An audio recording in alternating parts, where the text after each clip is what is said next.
How does Whole Foods make customers feel like their fish is fresher just because of the shape of the ice? Here's the psychology behind it.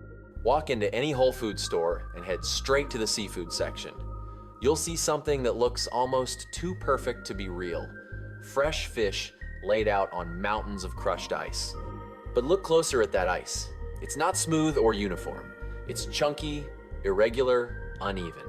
Big pieces mixed with small pieces. Some crystal clear, others cloudy white like fresh snow. It looks exactly like someone just got off a fishing boat, grabbed a hammer, and crushed the ice by hand. And that image, that feeling of freshness you just got, that's not an accident. That's a multi-million-dollar psychological operation designed to make you feel something very specific. And it works so well that when Amazon tried to mess with it, customers freaked out without even understanding why. So here's what's actually happening behind the scenes. That ice doesn't come from any fishing boat. It arrives in bags from an industrial factory in Michigan. It's manufactured by a specialized machine that's programmed to create that hand-crushed look. And Whole Foods pays between 60 cents to $1.20 per pound for this ice, 2 to 3 times more than regular commercial ice. Think about that. They're paying triple the price for ice that looks manually crushed, even though a machine made it to look that way. And the reason is simple, because of what it does to your brain. Martin Lindstrom, one of the biggest names in branding, documented this entire thing in his book, Brandwashed. He literally went behind a Whole Foods store and photographed the delivery trucks unloading these bags.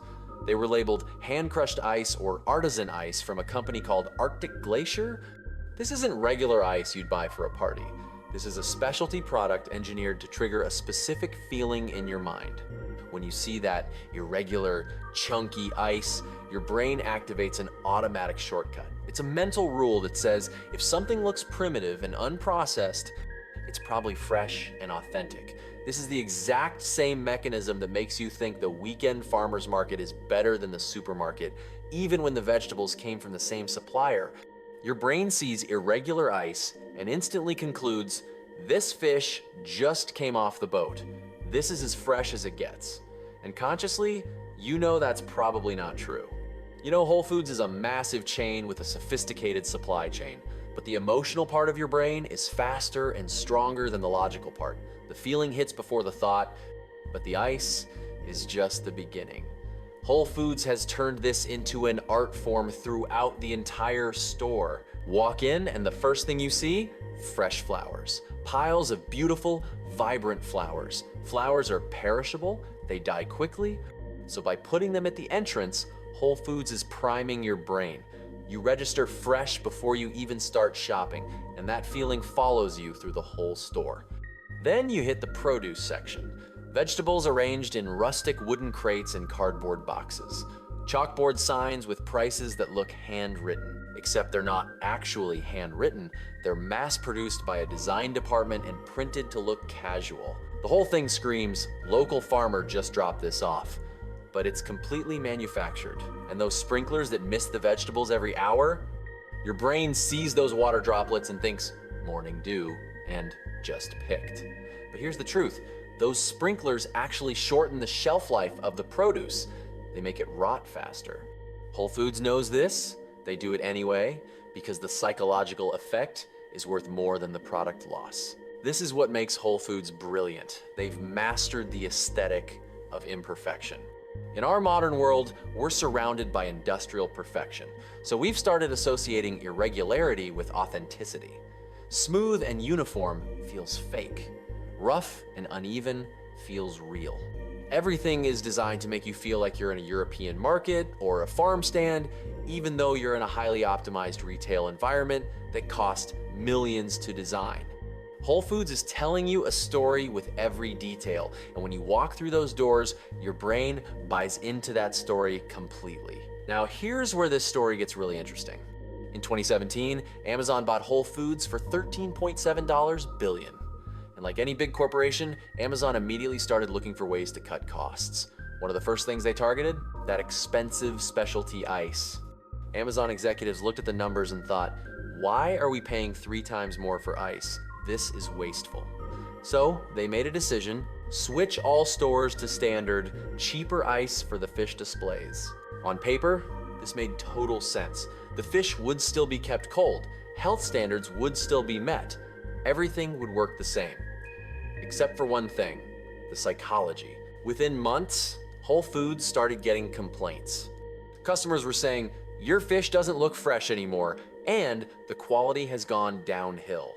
Some people swore the seafood was different, less appealing, not as good. But here's the key detail. The fish hadn't changed. Same suppliers, same quality, same everything. The only thing that changed was the ice. It looked different, smooth and uniform instead of chunky and irregular, and that was enough to completely change how customers perceived the quality. Amazon had to bring back the expensive ice. They reversed their cost-cutting measure because customers felt like the product had gotten worse, even though objectively, nothing about the actual fish had changed at all. And that's the beauty of real branding. You never touch or change the product itself. You change how people feel about the product, and those feelings become their reality. Let's dig into why this works so powerfully. Most of us don't actually know how to judge fish freshness. We're not experts. So we look for signals, visual cues that tell us something is high quality. For thousands of years, irregular meant authentic. If something looked handmade, it was handmade. If ice looked freshly crushed, it was freshly crushed. Our brains evolved to trust these signals. But now we live in a world where those signals can be manufactured. Artisan is a machine setting. Hand crushed is a factory specification. The signal has been separated from what it originally meant. But our brains haven't caught up.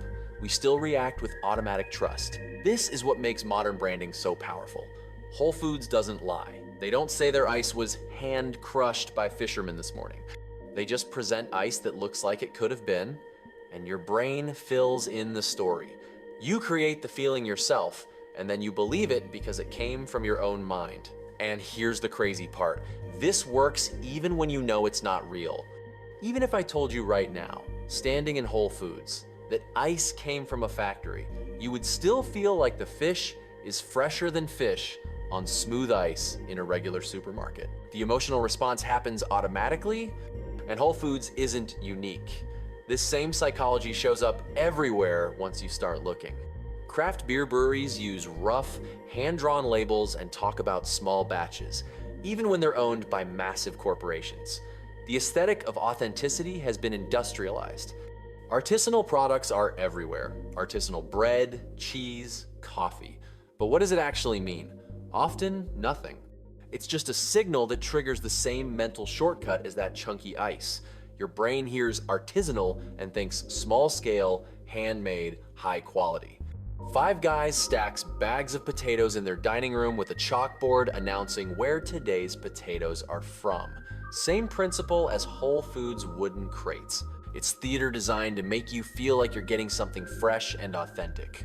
Trader Joe's has done this too. Lindstrom documented a promotion where employees packed what looked like irregular chunks of Ghirardelli chocolate into paper bags. It looked like they'd broken off pieces from a massive block, but every chunk was identical. They were molded pieces designed to look randomly broken. Manufactured authenticity that worked perfectly. So what does this mean for you as a shopper? First, understand that you're not as rational as you think. The idea that you make careful, logical decisions is mostly a myth. Your brain is taking shortcuts constantly, and brands have spent billions figuring out how to exploit them. Second, awareness helps, but it doesn't make you immune. Even knowing about the ice trick, you'll still feel differently about fish on chunky ice versus smooth ice. The emotional response happens at a level that awareness can't fully control. Third, this kind of branding isn't necessarily evil, but it does raise questions. If people are willing to pay more for the feeling of freshness rather than actual freshness, is the brand giving people what they want or taking advantage of a cognitive vulnerability? There's no simple answer.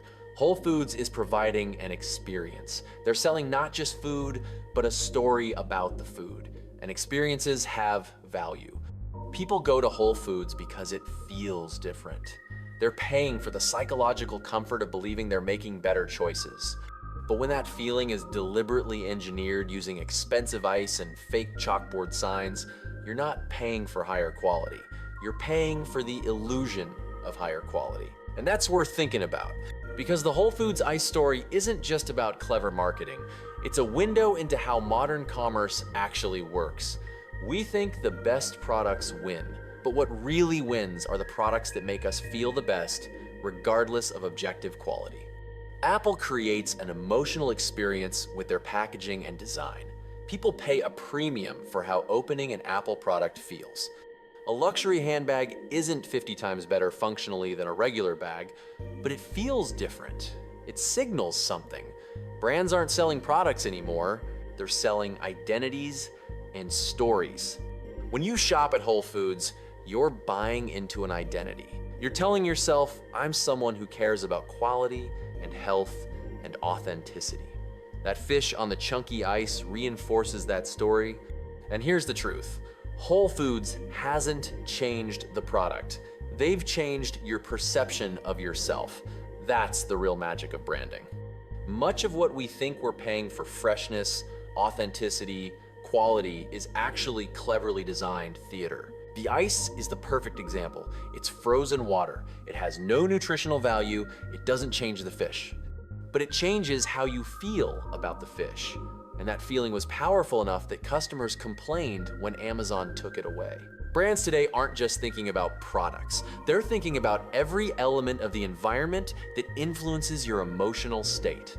And they're willing to pay triple for specialty ice if it means you'll feel better about spending money there. Next time you're in a store, look around with new eyes, notice the details. Ask what story they're trying to tell. The most powerful brands don't sell products, they sell feelings. And feelings are worth a lot more than we realize. That's the real lesson of the ice. It's not about fish, it's not even about Whole Foods, it's about understanding that we don't choose rationally, we choose emotionally. And the brands that understand that, the brands that can engineer emotion, are the ones that win.